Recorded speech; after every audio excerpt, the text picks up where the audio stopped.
What's going on, everybody? Welcome into Fantasy Pros. This is Leading Off Live, the Fantasy Baseball Podcast. I'm your host, Joe Orico, joined today by a special guest making his leading off debut. You've seen him on the channel if you were here for Fantasy Fest. He's been a guest over the years on numerous shows. But Mr. Ryan Bloomfield sitting in the co-host chair today. He's actually the first person I ever did a podcast with once upon a time, 4 or 5 years ago. He's been a good friend ever since. Ryan, thank you so much for stepping in for Bubba today, man. Good to see you. Happy to do so, my man. Great to talk to you. And someone's got to pick up Bubba's slack around here. So usually I have to do it anyway. But on our Bubba and the Bloom show. But I'll do it. I'll do it for this one as well. Different venue, but same deal. Ryan picking up Bubba's slack. Really good to have you. If you haven't followed Ryan over on Twitter, it's at RyanBHQ. He does fantastic work over at Baseball HQ. So make sure you guys are checking him out, following his work, and listening to the Bubba and the Bloom podcast. I have the shirt somewhere. Here it is, actually. I got it right here from First Pitch Arizona last year. Wow. With the duo on it. It's a great shirt. I keep it close by. I wore it the one day actually where Bubba had the internet issues and I had to go solo, funnily enough. But today we're going to be talking about some of the headlines, breaking down some of the injuries, and doing all that usual good stuff. And we'll answer some of your questions as well. So if you guys want to throw a couple of questions into the chat, I'll be happy to answer them. I see Joe G is there, and we'll get to a couple of these in a minute. But let's start off with a couple of headlines. Let's start off with Hunter Greene. The Mets, I've been looking over the last 3 weeks. Like when August ended, I started looking at, okay, who are the top performing teams in August, et cetera. And the New York Mets were the number one team, and they've been good over the first few games of September as well. They have a 163 WRC plus over the last couple of weeks. So naturally, Hunter Greene goes in there, 7 innings, 12 strikeouts, 1 run, 2 walks. Just fantastic outing from Hunter Greene. And for the season as a whole, he's been brilliant. He really has. I know he's had to miss some time, but when Hunter Greene's been out there, 90 innings of a 2.59 ERA, a .93 whip. The walks, the command are like we've never seen before from him with just a 5% walk rate. So what are your thoughts heading into next year on Hunter Greene? Is he somebody you trust as an SP1? Do the ballpark and injury concerns kind of scare you off? Is he more of a 2 for you? Where does your evaluation come out on Hunter Greene, Ryan? Yeah, for me, and you're right, Joe, the walks, cutting down on the walks. Hunter Greene has gone from a thrower to a pitcher pretty much this past year or so. This is a blind spot for me in terms of like how to evaluate someone like Hunter Greene. I cannot get over. I'm not too worried about the ballpark. Like he's just so dominant that, yeah, you may give up a cheapie every now and then, but Hunter Greene is just so good that I don't know he could pitch on the moon and be fine. My biggest thing is always just the injuries. And again, that's something I probably have to get over because Hunter Greene on an inning per inning basis, is one of the probably easily in the top 5 pitchers in baseball. I just worry about the volume, but maybe I shouldn't. If you can get 150 innings out of Hunter Greene, which is what he did last year, he's going to eclipse another 100 this season as well. It's not that much below what you would expect from a quote unquote safe starting pitcher, which doesn't really exist, truthfully. So someone who I need to probably bump up. Hunter Greene's a blind spot. I don't have any Hunter Greene, and I'm absolutely missing out. Very nice to see him finish the season healthy. For me, that's big. Whenever a starting pitcher actually finishes the season, I know we've got 3 weeks left, but that helps a lot in terms of my offseason evals for these guys. So he went at the end of the 4th round in that early draft you guys did as the 14th starting pitcher off the board. It feels about right. It does feel roughly where he should be going end of the 4th. I could see him going in the 3rd as well once drafts really ramp up next season.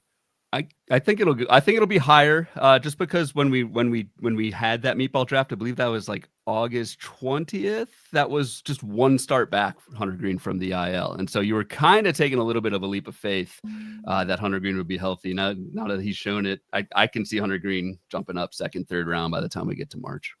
I can see it. Yeah, this draft was interesting. It's been talked about on a lot of shows, but there was no pitchers in the 2nd, a ton of pitchers in the 3rd and 4th, and Greene was one of those guys in the 4th that maybe if he was healthy, like you said, maybe he does go in that Chris Sale, Logan Gilbert, Joe Ryan range. And also a guy who went right there was Hunter Brown.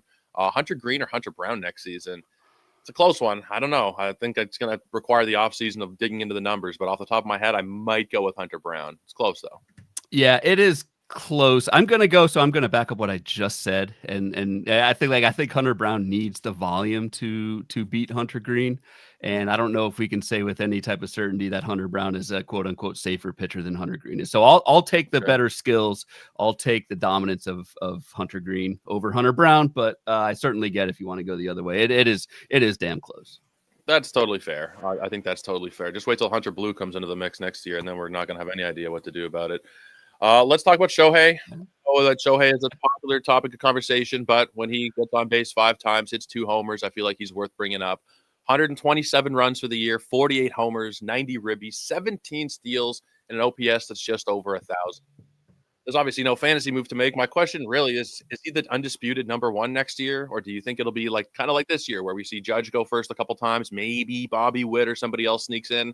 If you have the first pick, are you going Shohei, you think? Yeah, don't get cute. Don't overthink it. Shohei is being Shohei, and I remember back to when, back this past draft season, maybe we're worried about the shoulder injury that he had last postseason and whatever, but no, take Shohei. Don't think twice at all. Okay, no consideration for Judge. Not really. I had the second pick in the aforementioned, much discussed meatball draft that we had a few weeks ago, and I knew Judge was coming to me, and I was praying that Ohtani would somehow not get picked first by Steve Weimer, but I knew that was going to happen. So just me going through that mental exercise Ohtani I think is even if you can't use him as a pitcher, whatever format, just put him at UT and enjoy.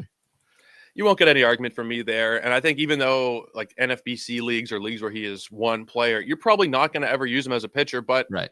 Maybe you get to August and your offense is stacked and you've lost 5 pitchers and you just need an Ohtani week. Then you have that luxury to do it. Not that you would very often, but even if you do it once or twice in the season, could pay dividends for you with Mr. Ohtani. Let's talk Jacob Misiorowski. He got back on track with a great start, albeit against the Pirates. 7 innings, 3 hits, 1 earned run, 2 walks, and 8 strikeouts. It had been pretty miserable for Jacob Misiorowski for a while before this, but overall the numbers are pretty damn good. A 4.09 ERA is probably the ugliest of the surface stats that you'll see. He has a 3.12 FIP, 109 WHIP, 24% strikeout minus walk rate. Now, where did Misiorowski go in this draft? He went in the 10th round. I don't know that we're going to see him fall that far once people really get into drafting and once the calendar flips to 2026. I feel like whoever took Misiorowski here, Dom Morello, got himself a really nice deal in the 10th round. Agreed. Would take a 10th round price on the Miz next season. Also, don't think you will be able to get that price just given the way that the Miz has finished 2025. Yeah. If I have to pay a 5th or 6th round price or something, just kind of throwing out numbers here, I don't know if I would do it. I worry about, for me, it's 2 things with Misiorowski. It's the walk rate. I think we're going to get brilliant outings like we just saw this past weekend from Misiorowski, but I think we're also going to get some of those other types of outings, just the inconsistency of everything that comes with Misiorowski's skill set. The other thing for me too is just, can we trust a guy to throw 99, 100 for a full season? And just injury wise, that scares the crap out of me. Again, that's more just the way that I draft, and I've been burned by that before by trying to kind of predict who will and won't get hurt for starting pitchers. But that does scare me when you're throwing that hard over an entire season. Can Misiorowski do it? I'd like to see him do it first. If I miss out, that's fine. There's probably going to be other really good starting pitcher options around where he's going to go. Yeah, and I could also see him being the guy where there's one person in each room who's going to jump him around just because the skills, not the youngest all-star, but after 4 games, people will look at that kind of thing. 97-mile-an-hour sliders, very exciting stuff. But at the same time, not to be doom and gloom, but he's going to go under the knife at some point, and you just don't know when that's going to be. You can't throw 102 with sliders that are only 5 miles an hour slower and stay healthy for your whole career. And that's going to be a time bomb for somebody one year. Let's keep it going and talk about the other side of that one, which was a complete opposite stat line from Bubba Chandler in his first career start. You got to feel for this guy. He spends the whole year in the minors. He gets called up, pitches well in relief a few times. And then the first start comes against the best team in baseball to this point of the year. 2 2/3, 9 hits, 9 earned runs, 3 walks, and 3 strikeouts. Where are you at on Bubba Chandler right now? Would you be drafting him in the offseason expecting he's going to get a full run in the rotation next year? Or do you think there's potentially more games that are going to be played in Pittsburgh with Bubba? I would. We could go off on a whole other podcast about playing games with Bubba Chandler and how the Pirates operate. But I would draft Bubba Chandler expecting that he is a starting pitcher next season. It's really tough. If you held, we had plenty of venting in our Bubba in the Bloom Discord yesterday. It's I held Bubba Chandler all year for this. And it hasn't been bad until this most recent outing, but certainly not what you want to see with Bubba Chandler. I worry about, he wasn't even that great in the minors this season. Maybe he was just kind of doing whatever, biding his time, waiting for the call up. And so maybe you take the 12% walk rate that Bubba Chandler had in the minors, which is really bad. Maybe you take that with a grain of salt. But I certainly think he's a step behind, maybe multiple steps behind Misiorowski and even a healthy Chase Burns, those types of guys. Yeah, I can't take him ahead of those guys, ahead of Nolan McLean, Tong, and those types. It'll be right. It's I don't know, especially because the team context, right? Like Misiorowski, good team. Tong, McLean, good team. Burns, better team than this.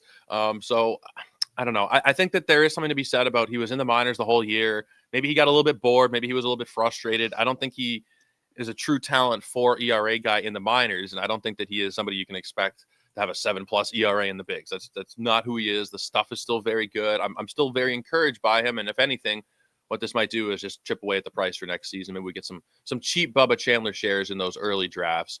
Let's talk about his teammate Oneil Cruz, who has been miserable, awful, like droppable, I'd say, in a lot of leagues. He went golden sombrero yesterday, 0 for 4. He's now slashing 201, 302, 384 with the 686 OPS. Now, the fantasy goodness is still somewhat there, 19 homers and 37 steals. But I don't know if I want really anything to do with Oneil Cruz heading into next season. He hasn't ever really put it together over a full season. The exit velos and everything are great, but he hasn't put it together. And I don't know that I want to trust him where he's likely to go in the second or third round. Maybe he doesn't go that early, but what are your thoughts on Oneil Cruz? Yeah, I mean, I just don't think he's a good hitter, like a good real life hitter. The team context, as we talked about, is horrendous as well. He cannot hit lefties at all, so it's tough if you're in weekly leagues or even, I mean, if daily, like I don't think in daily formats you can even start Oneil Cruz against lefties, even if Pittsburgh throws him out there. So that's tough. I mean, the one thing I will say, like the fantasy floor for Oneil Cruz, like for as horrendous of a season this has been for him, he still has the 37 steals, still has the 19 home runs. Like you kind of have, I don't want to say like a 20-40 floor, but like you have a 20-40 baseline, and it's just how do you build around that, because the batting average, a 201 batting average, like I don't see that getting a whole lot better. Like Oneil Cruz he's still young, but he's had a lot of time in the majors at this point to where like I think we know this is who he is. And lefty heavy weeks for Pittsburgh, it's just like you're getting nothing from Oneil Cruz. Yeah, where's the swing strike rate at? It's improved a little bit, but contact rates are not great. No. There's nothing here for me that says like, yes, he's a second rounder. Like the raw data is phenomenal. The hard hit rate at 57% is his best ever, 19% barrel rate, but the launch angle is 7 degrees, right? And I don't care how hard you hit the ball when you're hitting it into the ground like he is, 47% of the time. So I think he's the type of guy where if he falls, if I get him in the 4th round, maybe I take a chance on him, but we're at 350 plus games, 1,500 plate appearances in here. Oneil Cruz, this might just be who he is. Now, I think he'll probably spike a couple of great seasons. And Big Dance is asking, like, keep Oneil Cruz in round 24. Absolutely in the 24th round. But at the same time, maybe we have to recalibrate expectations from a couple years ago where people thought this is going to be a first-round fantasy player. Maybe he's more of a 3rd or a 4th-round fantasy player going forward. Maybe even that's being generous. But let's talk Aroldis Chapman. 50 consecutive batters retired for Chapman. He has an ERA below 1 this season. It's at 0.98, a 0.64 whip, 81 strikeouts, 29 saves. He struck out 4 batters in 1 inning yesterday. He literally is invincible right now. I don't know how much I trust Aroldis Chapman, though, at this stage of his career. He is no spring chicken. Aroldis Chapman is going to be 38 years old next year. And as brilliant as this year is, I don't know if I want to go into drafts trusting him as my first closer next year. Would you, or would you be more willing to take him as like a second closer or potentially even just fade him? Probably a second closer, but I mean, how do you argue with anything Aroldis Chapman has done? Like, I mean, you're the only, like, yes, this is not the same version of the Reds or, vintage Aroldis Chapman, but like, this version's pretty damn good. So I certainly, for me, it's the age and just volatility of relievers. You just never know. Coming off of one elite, but just kind of one season for Aroldis Chapman like this, at least recently. He's obviously been very lockdown closer for early mid career, but at least the last couple seasons, it's been hit or miss with Aroldis. So yeah, I mean, the other part of that is the closer pool for next season is already just is already a show. There's just not many good options, maybe 8 or 10 when I was going through the potential, true RP1s for next, or at least just even good relief pitchers that have the job for 2026. It's like 8 to 10 guys. So that is the other thing. It's just like a supply demand thing. Aroldis is one of those guys. And so that asset will probably get pushed up to a point where I'm like, I don't know if I want to do it. But anyone who took Aroldis Chapman this season, ADP of like 200, I mean, that is just, that's a windfall, absolute windfall. If you're like a shallow league player, like if you're in a home league or something, this is probably a waiver wire pickup for you. Yep. Or maybe in your last round. But just looking at the player rater for closers this year, you're not wrong, man. It's looking a little dark. Now, maybe we get like a Ryan Helsley resurgence next year. Devin Williams. I'm not sure if Doval's a free agent or not. Like maybe some of these guys sign places. Maybe Alexis Diaz signs somewhere and figures it out. But it's pretty rough.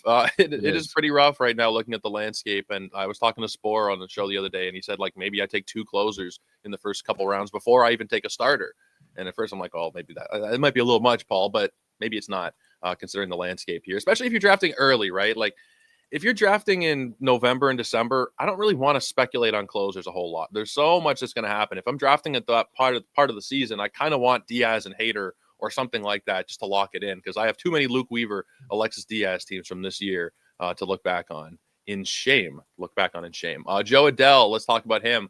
Another home run on Sunday, his 35th of the season. Now, he did have to leave early with some kind of illness. It doesn't seem like it's particularly serious. But this is a legit breakout. Earlier in the year, we were kind of like, well, maybe it's a breakout, but he kind of did this last year. But we're talking 35 homers. It's going to be 100-plus ribbies, 120 WRC plus. He's been fantastic. Joe Adell next season, top 25 outfielder, or does that feel a little too rich maybe off the top of my head?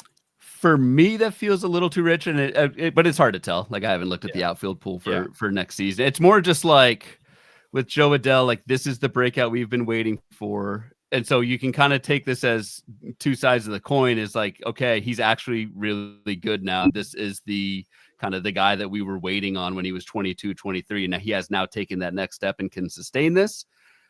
The other side, kind of the glass half empty, is this is a guy who does have a very long major league track record of being pretty bad.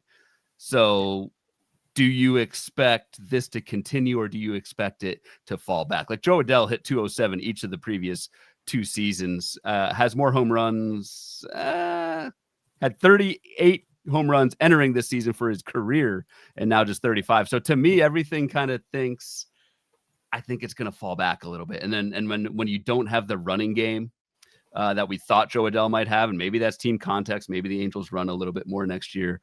Hell of a season for Joe Adell. I have a hard time thinking this is who he is all of a sudden now. And maybe I'm wrong on that, but because this is somebody who had all the prospect pedigree, and maybe it just took him a while to figure it out. It's a fascinating kind of question, that fork in the road on where this could go next year. It's an interesting situation for sure, because similarly to Oneil Cruz, some of the data is off the charts. 17% barrel rate, 50% hard hit rate. Yes, the launch angle is pretty solid. But then you also have, like you mentioned, some of the downfalls with Joe Adell. He has 35 homers. He's only scored 57 times. That lineup is not anything to write home about. Mike Trout's going to be a year older next year. Now, Neto, Ohapi, it's not a terrible team, but it's not a team that you can rely. Like 55 homers over the last 2 years, that's 111 runs. Like there's nobody else to help him there. If he's going to score, it'll be because he's driven himself in. So you kind of have to look at the whole picture here with Joe Adell and weigh the pros and cons. I honestly, top 25, as I said that, I'm like, maybe that's a little bit rich. If he's falling, like, did he go in the first 11 rounds for you guys? I don't think he did. I don't think he did. I don't think Joe Adell went in the first 11 rounds. That's 165 picks. So maybe he's like back end of the top 100. Maybe I can be convinced there. And there's 15 teams, probably on average 2 or 3 outfielders per team. So that's like a top 45 something outfielder. Then then the price is, like I would expect once we resume that draft, the 12th round, Joe Adell will be picked rather quickly. Yeah, I think that's probably the case. Interesting season to follow, and we'll see. Maybe he ends up with a 40-plus homer, 100-plus RBI season, and then once you hit that 40 home run number, that's kind of the magic number for people in drafts. They're just like, oh my God, 40 home runs. Anthony Santander from this past season, but I don't want to talk about Anthony Santander. Let's talk about something nice, which is the Billy Wagner signed baseball that we are going to be giving away to one lucky commenter, courtesy of our friends over at pristineauction.com. All you have to do is to enter is subscribe to the Fantasy Pros MLB YouTube channel right now. Drop a comment below on any video, and that's it. We'll be announcing one lucky winner right here on the channel. So make sure you turn on those notifications so you can know when new videos are up and to claim your prize. Guys, if you haven't subscribed to the channel already, I'd ask what you're doing here at the end of the year if you haven't subscribed. But any likes, comments, subscriptions to the channel on the podcast feed, we really do appreciate all of that support. Let's take a couple of your questions here. Who's starting for the Dodgers today? Picked up Sheehan, thinking that he was starting. I don't believe Sheehan is today. Today is listed as Glasnow. I believe it is Tyler Glasnow pitching for the Dodgers today, unless I have missed something. But Sheehan, I mean, he's still going to get the Rockies away from Coors in a couple days. So if you picked him up, I wouldn't be cutting him just because he's not pitching today. I think that's still a pretty viable pickup there. Is Yuri Perez a drop with Tyler Wells and Luis Garcia available? Are you willing to move on from Yuri yet, Ryan? I am willing to move on from Yuri. I think just at this point in the season, you need to be cutthroat on how some of these guys look. And Yuri Perez, to me, does not look good right now. And maybe that's just, we all know the injury history with Yuri Perez. Maybe he's just wearing down at the end of the season. And does he even start the final week or two of the season for the Marlins? You don't know. So I don't know. Tyler Wells, he's like a whip legend. I love the walk rate. So if this is like a rotisserie league or whatever, check Joe where you're at in that category. Luis Garcia is probably my favorite ad of in terms of fab yesterday. Luis Garcia. So I would drop Yuri Perez for Luis Garcia. The Houston Astros, Luis Garcia. There were plenty of Angels Luis Garcia pickups that I saw yesterday, which not great. Not great. This time of year, I get it. It's like there's a lot going on. Sundays are so busy. You just see Garcia, you type it in, you click bid, and it can bite you for sure. Tyler Wells does have the Pirates this week. Luis Garcia has a 2-start matchup where he'll start against my Blue Jays and then go to Atlanta. So I honestly think they're all pretty viable. If you can sneak in Wells against the Pirates, I'm not going to fight you on that. I think that's a solid streaming opportunity as well. 12-team head-to-head points. Soderstrom, Manzardo, or Rice. I've been on the Ben Rice train. He's been really, really solid. Manzardo's picked it up as well, but I'd have to go with Ben Rice here. I would go with Ben Rice as well. Manzardo, not a bad backup. Cleveland gets 6 righties this week, so Manzardo should be locked in and have a pretty good week. Yeah. Jake Berger's available. Is he worth a pickup? In a deeper league, maybe. I don't think in a standard 10 or 12 teamer. Agreed. Deeper league. I mean, Jake Berger has not been playing regularly, at least until the last few games. So that automatically is a disqualifier. But yeah, I'm not super stoked on Jake Berger until he starts playing every day. Is Spencer Strider droppable? Man, can you imagine getting that at the beginning of the year? He's facing the Cubs this week, who haven't been amazing offensively. I'd prefer to not drop him, but I also wouldn't blame you if you benched him. Right. And honestly, not even Strider. Anybody's droppable at this point. It all depends on matchups, what you need if you're in a category league or what. But yeah, like this has not been the Spencer Strider down the stretch. And we know, or we don't know with the internal brace, just like how long-term, how we react to that. I think he's breaking down. Rest up for next season, Strider. Yeah, I don't know what to make of him for next year. Like there was a stretch. There was a stretch where he looked pretty good, but overall the numbers are awful. 478 FIP. He has a 139 WHIP. The strikeouts are 24%. This is a guy who had a 38% strikeout rate when he debuted. His stuff is grading out below average. Yep. I don't know what to make of him. I really don't. I hope that he finishes off with a couple of good starts, which will give me, the nice taste in the mouth heading into the offseason. But yeah, I don't mind dropping him. Honestly, the more I think about it, as crazy as it feels, if you got to move on, would you drop for Tyler Wells for that Pirates start? I think honestly at this point, I might do it. It's funny. I was just thinking that same thing. I was like comparing Strider to Wells and Luis Garcia in my head. With Strider, it is the Cubs, like you said, but then its next 2 starts would be at Washington and then at Detroit. So I could see you dropping Strider for a streamable Tyler Wells or a 2-step Luis Garcia right now. Yeah, I think I can too. Is Teoscar droppable? I haven't really been that tuned in on Teoscar. Has he been that cold? He's been cold, but the thing for me with like hitters versus pitchers, with hitters, you just never know when they're like, Teoscar's really good.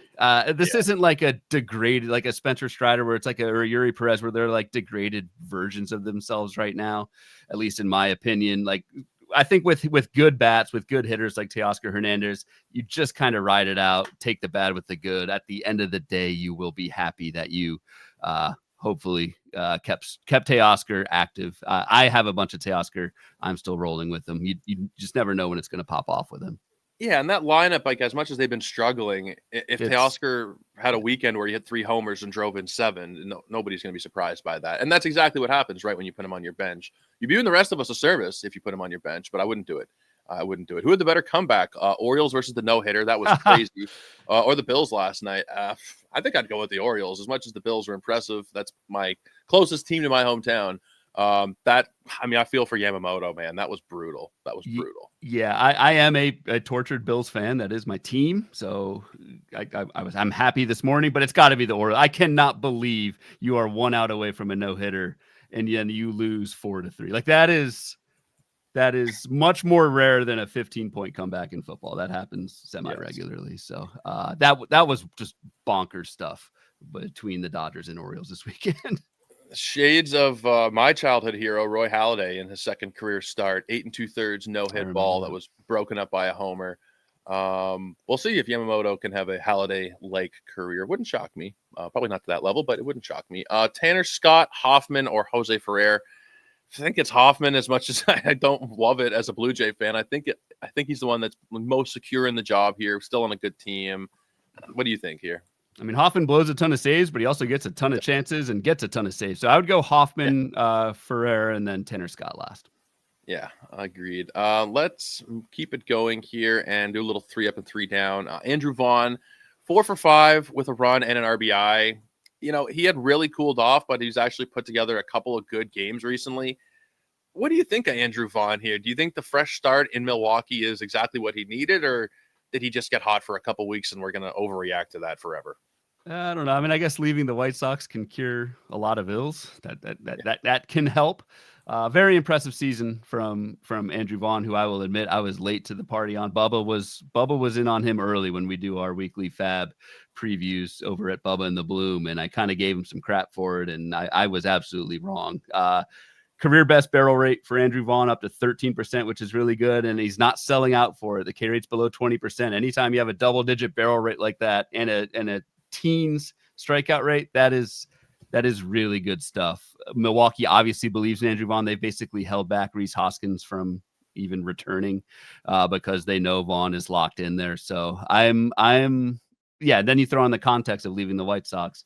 Really like what Andrew Vaughn did this year. He was also not drafted in our 11 rounds of that meatball draft as well. First base is a gauntlet. First base is going to be very hard to figure out at the top. With the Nailers and Pasquantinos coming up, Devers will be in the first base pool. Olsen, like it's going to be kind of tricky to figure out that like 5 through maybe 15 range. Let's talk Otto Lopez, another guy who's a little bit tricky for me to figure out from a fantasy evaluation standpoint. The actual real life numbers, 92 WRC plus, the OPS is 691, but 14 homers, 12 steals, 70 ribbies. He's not killing you with the 248 batting average. It's been a pretty decent year for Otto Lopez. Any interest in him going forward into next year as a middle infield option, maybe potentially somebody you'd start at second base? What do you think of Otto Lopez? Because I kind of like him. I'm a big fan of the Otto man. We call him the bus driver on our show. He is. The big thing for me, he can compile. Like there is a thing to being an everyday player on a middling team. I'm not even going to call Miami a bad team at this point. They've kind of turned things around a little bit lately. But Otto Lopez plays every single day. I think that is absolutely a skill. And when you do that, if you can rack up, I know he was hurt for a little bit this season, but still going to eclipse probably 550 plate appearances with that IL time. If you can rack up plate appearances like that, it just sets your floor so high. And Otto Lopez does not strike out, hits for some pop. He can run, just does a little bit of everything. And I think that's a perfect middle infield kind of filler in 12 teamers that you can totally bank on with Otto Lopez. Yeah, he plays an excellent second base and short, so his playing time is secure. Yep. I do like Otto. I do like Otto a lot, and I think he was a Jay and traded from the Jays at one point. I forget who for or whatever, but interesting player, interesting season he's had. And Eugenio Suarez, a couple of home runs from him. Somebody said this the other day on Twitter. You can always tell when Eugenio Suarez has a big day because they're not playing in Seattle, and I think that's probably pretty fair. 45 homers for the year, 109 ribbies for him, 133 WRC plus. Now he is a free agent. You are not a full blown like Mariners fan, but you're kind of connected Pretty with the tuned in. Mariners. Yeah. Do you think that he goes back to Seattle in the offseason? I don't. He's already left Seattle once. I think he would do it again. It's just such a tough park to hit in. So I think it's a rental. The Mariners acquired him as such, and maybe he does. He's near the end of his career. Maybe Eugenio Suarez just says, "I want to chill here," but my gut says he moves on and goes to a better park and puts up numbers elsewhere. Well, we won't complain about that for fantasy purposes. He is right, pushing a 50 home run season, and he has a 49 home run year under his belt already. And for the career, 321 homers at age 33. He does this a couple more times. If Eugenio Suarez enters the 500 home run club, that'd be pretty remarkable. He will not be doing that in Seattle, to be sure. Aaron Gifts, first-time chatter. We appreciate you guys who are coming in for the first time. I would imagine that a lot of you guys are probably thinking like, oh, we're going to be doing football stuff in September. But no, we are still here every Monday, Wednesday, and Friday doing baseball stuff. And we didn't have any football questions today. For the first time, we hopped on the stream the last couple times. It was Ja'Cory Krosky-Merritt and Ricky Pearsall, and I'm all confused. I've barely heard of any of these people, so yeah, I don't know. I guess my bad for even bringing up the Bills, but no, there was the question about like the comeback. That's right, prompted. No, people kind of expect some football content here, but we are here to bring you the baseball goodies. But let's talk about the downs, though. These guys did not bring you the baseball goodies yesterday. Joey Wentz, 2 1/3, 8 earned runs on 8 hits. He didn't expect to be getting the start. This was like he was thrown into the fire because they pushed back Strider, but holy crap, 8 earned runs on 8 hits, and it killed a potential 2-start week for him for next week. So not cool at all, Braves. Charlie Morton, 3 innings, 3 earned runs, 4 hits, and 3 walks. The Tigers have not at all gotten what they thought they were getting at the deadline, but they've kind of gotten what they probably should have expected, everything considered, with Charlie Morton. And then Kai-Wei Teng, this guy, I do a starting pitcher chart, and I see this guy's name pop up every time, and every time I go to write his name down, the numbers seem to be worse than the previous start. He did strike out 8, but he allowed 4 earned runs, 3 hits, and walked 5. I don't know why the Giants are rolling this guy out. I really don't, because they're a team that has like some chance of going to the postseason still.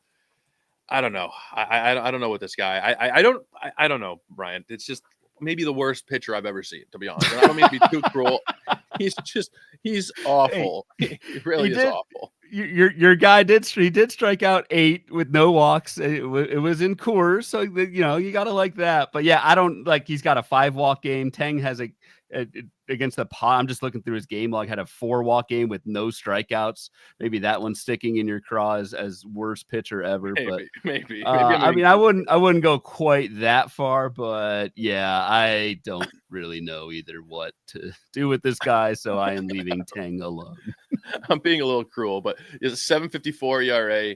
He's got a 176 whip. The numbers below the surface are a little bit better. Maybe I'm being a little bit too harsh. He'll probably win the Cy Young next year now that I've started flapping my gums. Doubtful.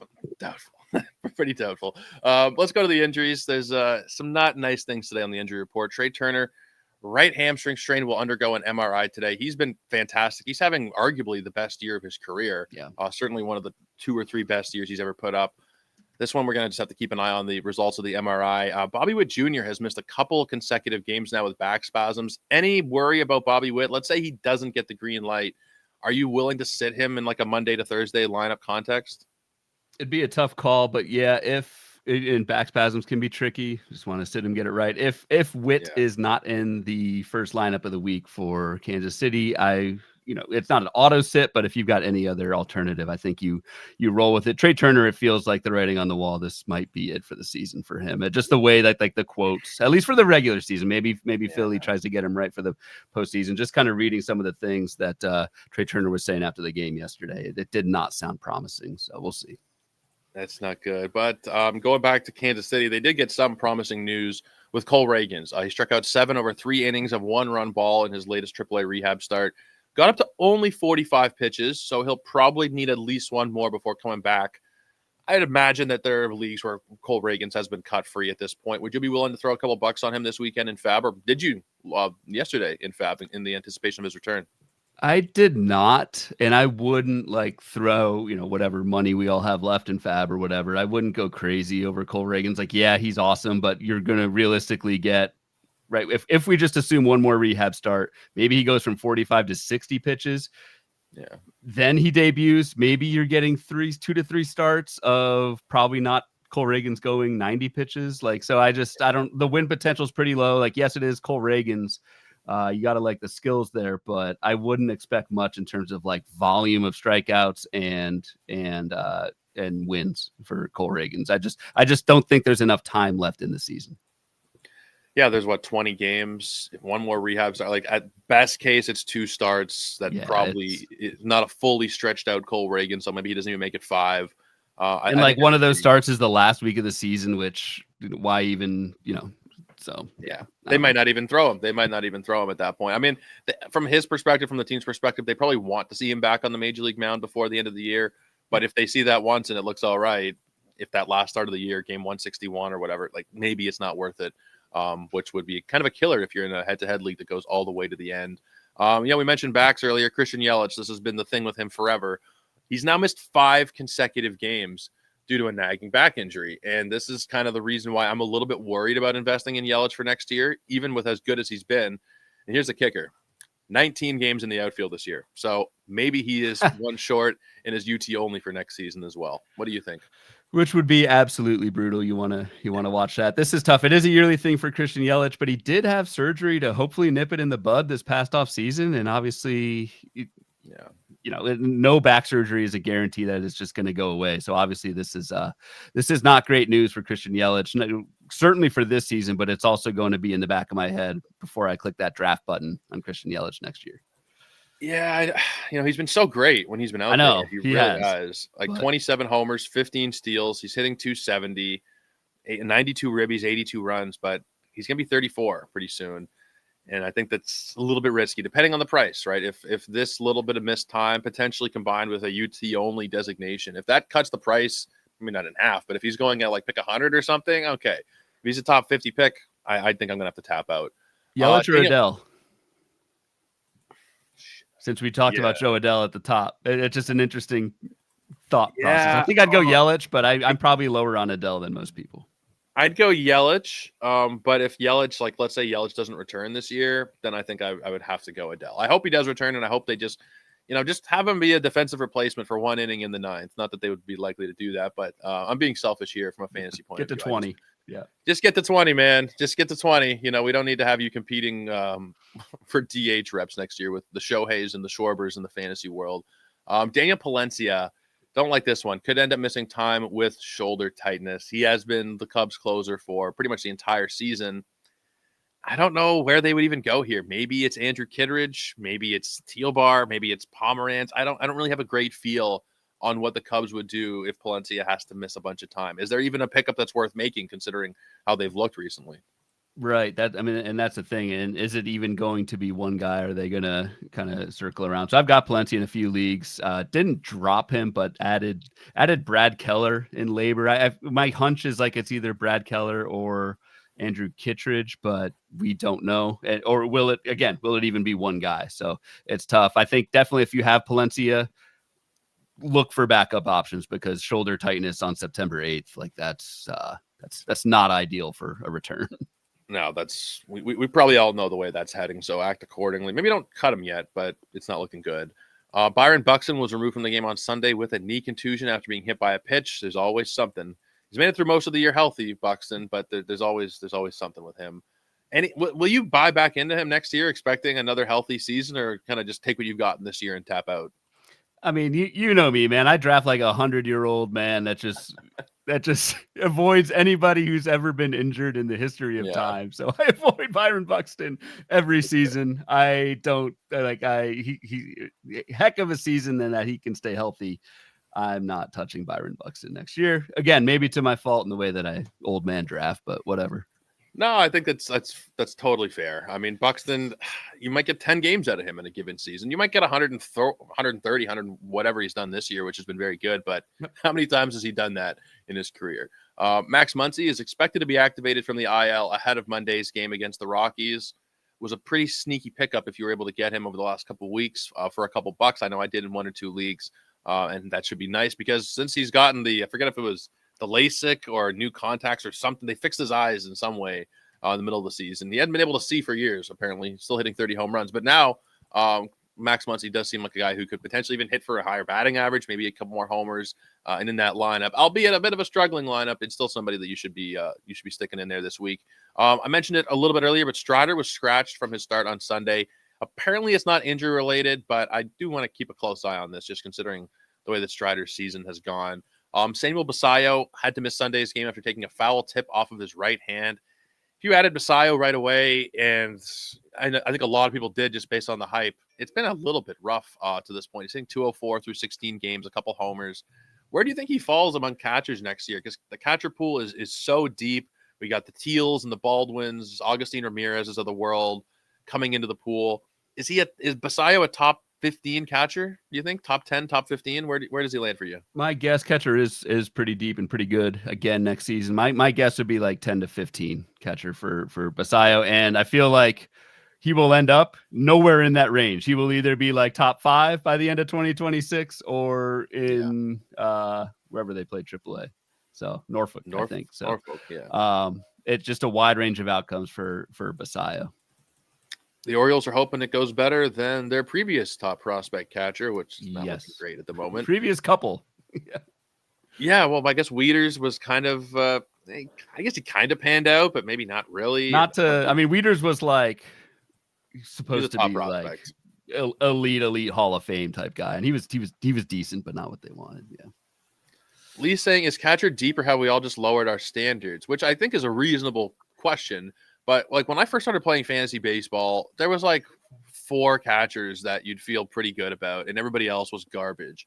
And now you got Raleigh, Goodman, Langoliers, the Contreras brothers. Wilson will probably lose it. He will lose it. Will Smith, Salvi, Ben Rice, Augustine Ramirez, Kirk, Baldwin, Yiner Diaz, Real Muto, Wells, Jeffers, Moreno. Like this, I haven't even gotten to a Hoppy and Kyle Teal yet. Like it's deep. I think it is deep, especially if you're in a 1-catcher league. There is no reason to take a catcher until your last pick. I think this year is a really good year for that. If you're in a 2-catcher league, it's a different story, but the pool is a lot deeper than I think it's personally ever been. Is that fair to say that the catcher pool is deeper than ever? Yeah, I think so. I do think like once you get past like 15 and just playing in a bunch of 15-team leagues with 2 catchers, like the bottom half of the catcher pool is still really bad. But yes, you do have like 10, 15 really good catchers, and full agree. If you're in a 1-catcher league, like just the spread is not there from 1 through 15 to where like, yeah, I would just wait and grab whoever's still available because they're all pretty good. At that point, yeah, once you get into like the 15 through 25 range, it flattens out a lot. Michael saying catcher is the kicker of baseball. We just have one because we need one. You and Jake Seeley, I think, would probably get along very, very well. Pete Crow Armstrong could potentially return to the Cubs lineup on Monday, recovering from a bruised right knee. They gave him a bit of a mental reset last week. Let's say he's back in the lineup. Would you even put him in the lineup right now, or is he somebody that's worthy of being on the bench? Yes, we were fielding questions, Bubba and I. Do I drop Pete Crow Armstrong like in 12 teamers? And I guess not. But like, what has he actually done for you? Like the in the second half, the plate approach is just horrendous. I don't know. I feel like this is a different thing than like a Teoscar Hernandez, who we were asked about earlier. We're like, I think we know who Teoscar Hernandez is. We have a track record. Like you just roll with him. Yeah. PCA, I don't know, man. I think if you've got other good options, I could certainly see benching PCA right now. He's just not doing anything, and we've got 3 weeks left in the season, and it's put up or shut up time. Yeah, that draft price for next year, at once I thought, well, he's probably a first round. There were people, I think, at the beginning or middle of the year who were like, he might go 101 in some leagues. And then it's like, well, maybe he's a first rounder. And then it was, maybe he's a second rounder. Now it's like, well, man, 3-4 turn, I'd consider. And it's just like every week it seems to get a little bit worse for him. I think he's probably a third rounder. I think that's probably where he'll end up. Does that seem right? Seems about right. I'm not doing it, but that seems about right. Yeah. Let's take a couple more questions before we send you guys on your way today. Really appreciate all the chatter in the chat. It is very much appreciated. Add Kenley Jansen. The fact that Kenley Jansen is available to add is kind of shocking. He's been very good this year. 2.83 ERA. He has 26 saves. Yeah, if you need saves, then Minnesota stinks. Seattle is pretty decent. But yeah, if you need saves, that's a solid add. Joe Adell over Yelich. What else does this guy have to do to prove his breakout is real? Look, I don't think there's a hard stance here. I don't think there's like you're crazy for picking either one. Yelich has been great. Like Yelich, if you look at player raters this season, he's like a top 6 outfielder. He is ranked as the 9th ranked outfielder according to Fangraphs. He's been great. I wouldn't fault you going either way, but I think that it is a worthy discussion. Sit one, Joe Adell, Ramon Laureano, or Riley Greene. Man, that's tough. That is tough. Laureano's just on fire. That's a good option to have. I would look at whatever the worst matchup is amongst those. I don't have it off the top of my head, but whoever's got the worst matchup as pitcher opposing those guys, I would sit this week. Yeah. So Green's facing the Yankees. Laureano are starting off with the Yankees, and then it'll be at Miami. San Diego is at home for Cincy, and then Colorado, and they play 7 games. So I don't think I would be sitting Laureano. And then Joe Adell, great radio here. 7 games also, 7 righties. I feel like the sit might be Riley Greene. It really just that extra game could be huge. Which 4 extra, you've got pretty much built in 4 extra plate appearances, 4 fewer plate appearances for Riley Greene. So yeah, I'd bench Greene on that. Green's also going to face Rodon. I'm not 100% sure about his lefty numbers.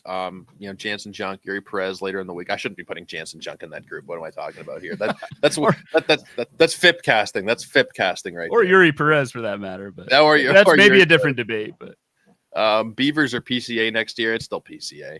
I like Beavers, but it's definitely PCA. Would you feel okay starting Contreras with the suspension or start Kyle Teal? If you're in a weekly league, I don't have any problem starting Teal. But I honestly wouldn't mind doing that even if Contreras was healthy. Teal's been great. But I think Wilson will be back Tuesday or Wednesday. He misses 1 game this week, I believe. There was a 4-game suspension. I believe he missed Friday through Sunday. So I would go Wilson Contreras, but not really a bad decision there. Kyle Teal has certainly turned things around after initially struggling. The White Sox get 6 games and the Cardinals get 6 games as well. So you are getting 1 fewer game. Actually, I don't know. The Cardinals they have to face Brian Wu, George Kirby, Logan Gilbert, Misiorowski. Maybe I go Teal. It's an easier schedule. The White Sox have Tampa's pitching, Hauser, who's come back to earth, Pepio and Seymour, who I like, but then they get to face Bybee, Messick, and Ciccone. I think I'd go Teal. I think matchups are a lot easier. I think I would as well. Last question for the show. Pick 2 this week.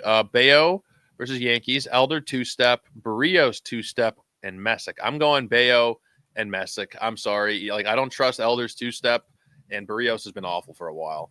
Barrios, you're a Jays fan. You never know what you're going to get with Jose Barrios. It doesn't matter what the matchups are. I agree. I would go Bayo, Messick. Those 2-steps could be double damage as opposed to double wins. Exactly. You're getting double the awfulness in your lineup. I was looking at stuff numbers the other day. Jose Barrios, I know it's not everything, but I do like to look at it as a shorthand. Jose Barrios has the 2nd worst stuff plus in all the land this year, behind Zach Littell, who's actually having a decent year. But I just don't trust Barrios at this point. Guys, though, that is going to wrap it up for us for the show. I really do appreciate everybody who has continued to listen to the show here into September.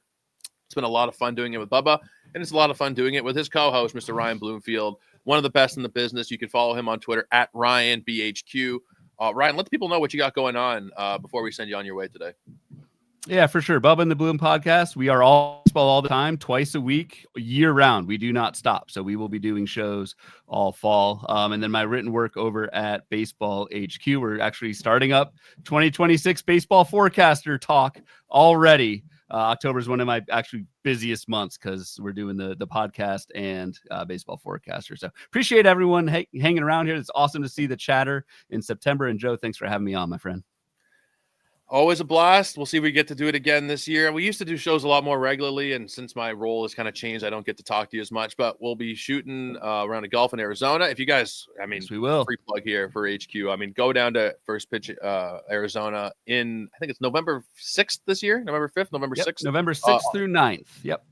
All on the website. It's a great weekend of fantasy baseball chatter, beers, panels, baseball games. It is a blast. So make sure you guys are taking a look at that at baseballhq.com. But for Ryan Bloomfield, I'm Joe Arrico. We'll see you again next time right here on the Fantasy Pros Baseball Podcast. Take care, everybody. Boom. That was great. Thank you guys for all the questions. Really appreciate it. I should have said it on the show, but we'll be back on Wednesday with Mr. KC Bubba. So appreciate it, guys. Thank you as always.